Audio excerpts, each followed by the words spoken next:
So guys, may adlaw Domingo karon ato ang ipakita ang atong trabaho karon guys.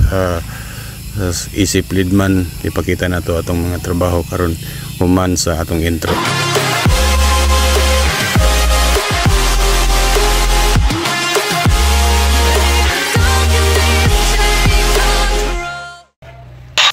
So mo ni sila guys na atong mga kauban sa team atik-atik na mga welder no. Init kayo guys, lisod kayo maglihok na wala kay masilungan bitaw, pero ako ang gialalayan ako mga kauban. So isip lead man, di lang ka porky lead man ka magpakalid man ka, kailangan ipakita po nimo ang trabaho. So kani nagpintura ta para matabangan po ang ato ang mga labor or welder no. So lead man ta sa mga welder lang, watay labot sa mason. So dili ta overall kuan. So sa ako ang grupo isip lead man nila, ginatabangan pod na ko sila, dili kay kung magtanaw-tanaw lang ka or sige lang kag tudlo unsay dapat trabahoon. So diri ginapakita nato no na wala ta lingkod, kundi ginatabangan nato maskin init kayong panahon guys. Nagpintura ta, maskin unsa diya kung magtiltil kailangan tabangan, ginatabangan ako sila kay lisod kayo guys na magtanaw lang ta sa ilahan no, na init kayong panahon.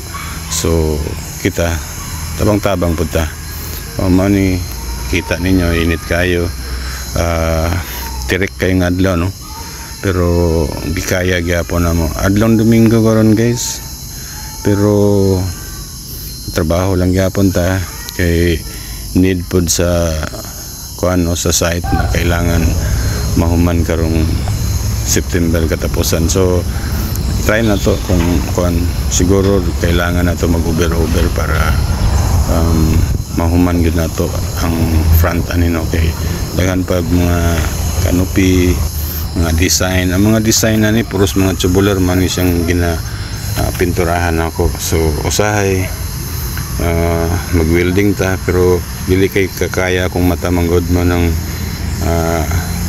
nagakuan ko total naman tay mga kauban ng mga tirador pod sa welder no. So naada si KG Gabutero, si Lodobais, makatabang-tabang sa to ano. So ang ato pong mga labor no, nag-convert po sila as a welder. So ginatabangan po nato sila kung unsay dapat buhaton isip welder. So mo nang naka-cut-on na po sila no. So I hope na tuloy-tuloy po ang ilahang mga ginabuhat sa ilang sarili, para sa ilang sarili man. So ang ato alang alalay ta sa ilaha.